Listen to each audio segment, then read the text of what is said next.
We got a mail in. Let's see what it is.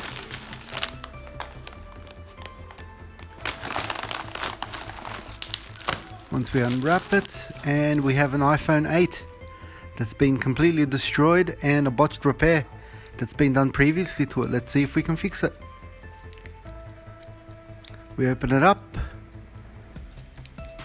Had to clean up the motherboard, done some micro soldering, changed over a couple of filters and blown capacitors, and ready to put the motherboard back in.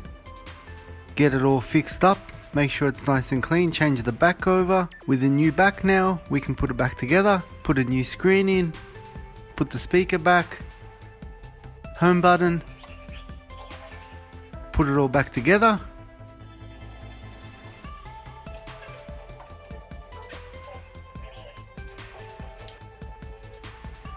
Clip it back in, and we're done. If you have any questions, hit me up.